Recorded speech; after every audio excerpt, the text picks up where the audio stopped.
Hello students, welcome to the TSN online education platform. आज हम आपकी हिंदी व्याकरण की पुस्तक पंखुड़ी का पाठ 9 पढ़ेंगे, जो कि है संज्ञा। संज्ञा किसे कहते हैं? तो अब तक आप पढ़ चुके हैं, अब तक आपने पिछली कक्षाओं में पढ़ा है कि जो नाम होते हैं, चाहे वह किसी व्यक्ति का हो, वस्तु का हो, स्थान का हो या किसी भाव का हो, वे सभी शब्द संज्ञा कहलाते हैं। तो इस प्रकार हमने देखा कि सभी का कोई ना कोई नाम होता है उसकी पहचान के लिए। जैसे कुछ उदाहरण दिए हैं, जैसे कबीर एक प्रसिद्ध कवि थे, ताजमहल आगरा में स्थित है। तो उपयुक्त दिए गए वाक्यों में कबीर, कवि, ताजमहल, प्रसिद्ध तथा आगरा, ये किसी व्यक्ति, वस्तु, स्थान तथा भाव के नाम का बोध करा रहे हैं।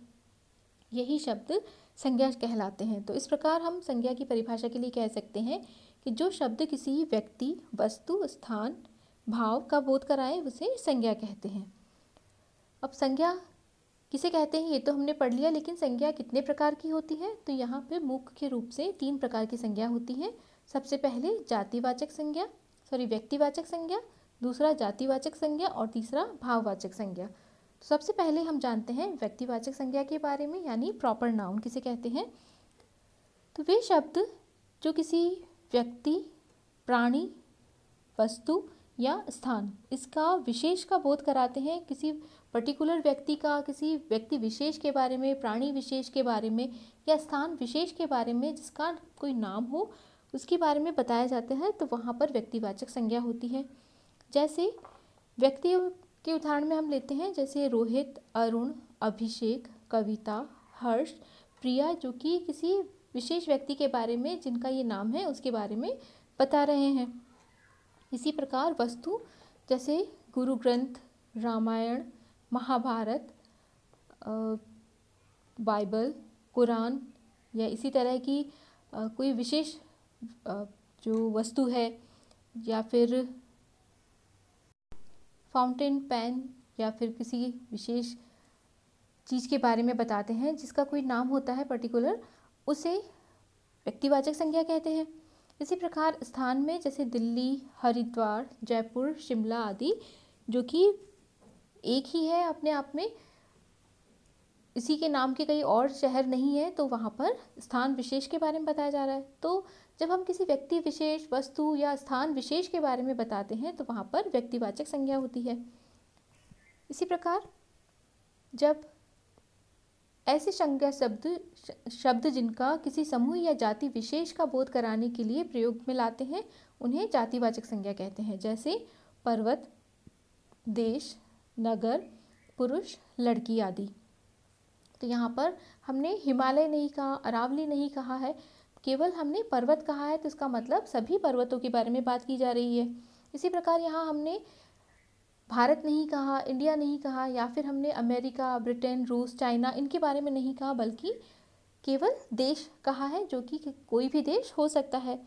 और नगर शब्द हमने विशेष रूप से बॉम्बे, जयपुर, बनारस, दिल्ली, इनका नाम नहीं लेकर केवल शहर या नगर शब्द कहा है। इसका मतलब सभी प्रकार के नगरों की बात की जा रही है। इसी प्रकार पुरुष में हमने किसी व्यक्ति विशेष का नाम नहीं लेकर केवल पुरुष कहा है, और लड़की यानी किसी व्यक्ति या किसी लड़की, विशेष लड़की के बारे में नहीं कहा जाकर केवल लड़की शब्द का प्रयोग किया है। इसका मतलब वो पूरी जाति विशेष को प्रकट करते हैं ये शब्द। तो यहाँ पर जो जातिवाचक संज्ञा शब्द हैं वे भी 2 प्रकार के हो सकते हैं, 2 प्रकार के होते हैं। जैसे पहला है द्रव्यवाचक और दूसरा समुदायवाचक। अब द्रव्यवाचक किसे कहेंगे? तो द्रव्यवाचक वे संज्ञा शब्द जिनमें किसी पदार्थ अथवा द्रव्य का बोध हो। द्रव्य यहाँ लिक्विड से नहीं है, बल्कि ऐसे किसी, वो धातु भी हो सकता है, कोई द्रव्य भी, कोई ठोस भी, कुछ भी हो सकता है।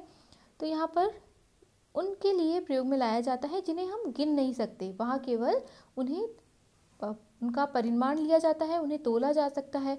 तो इस प्रकार ऐसे मेटल का यूज़ हम करते हैं, मेटल शब्दों का या मटेरियल जो नाउन है उसका प्रयोग तब होता है जब किसी वस्तु के लिए प्रयोग में लाया जाए, और वस्तु भी जिसे गिना न जा सके, तब वहाँ पर मटेरियल नाउन होता है। जैसे कि पानी, लोहा, दूध, मिट्टी, सोना, चांदी, लकड़ी, पीतल, तांबा। तो इन जो ये धातुएं हैं जिन्हें द्रव्य भी कहा जा सकता है, तो वहाँ ऐसे शब्द या ऐसी वस्तु के लिए जिन जो कि पूरे ग्रुप में पाई जाती है और जिन्हें हम गिन नहीं सकते, वहाँ पर द्रव्यवाचक संज्ञा का प्रयोग करते हैं। और जो दूसरा है समुदायवाचक, तो जिन संज्ञा शब्दों से किसी समूह या समुदाय का बोध होता है उसे समुदायवाचक संज्ञा कहते हैं। यानी कि जब पूरा एक ग्रुप के बारे में बात की जाए, जैसे कि भीड़ है, या जो खेल होते हैं, गेम्स होते हैं, उनमें जो ग्रुप होता है प्लेयर्स का, उन्हें हम टोली कहते हैं या उसे टीम कहते हैं। या फिर जो सैनिकों का ग्रुप होता है उसे टुकड़ी कहते हैं, या सोल्जर्स का जो ट्रुप कहते हैं उसे। तो इसी प्रकार जैसे फ्लावर का जो बंच होता है उसे बुके कहते हैं, या हिंदी में जिसे गुलदस्ता कहते हैं। तो यहाँ पर जो ये सब नाम मैंने लिए, ये सारे पूरे ग्रुप को प्रेजेंट करते हैं, पूरे ग्रुप के बारे में बताते हैं। तो इसीलिए जब पूरे समूह के बारे में बात की जाती है तो वहाँ पर समुदायवाचक संज्ञा होती है। इसके और उदाहरण दे रखे हैं, जैसे कक्षा, टोली, भीड़, सेना इत्यादि। तो ये पूरी ग्रुप को रिप्रेजेंट करते हैं, पूरे ग्रुप के बारे में बताते हैं। वहाँ पर ये शब्द एक वचन में प्रयुक्त होते हैं, लेकिन पूरे ग्रुप के बारे में बताते हैं। भीड़ को हम भीड़ों नहीं कह सकते, या सेना को सेनाओं। तो बहुत सारे अलग अलग देश की, अलग अलग राज्यों की हो सकती है, लेकिन केवल एक ही ग्रुप के बारे में बताना हो तो वहाँ पर सेना का प्रयोग किया जाएगा।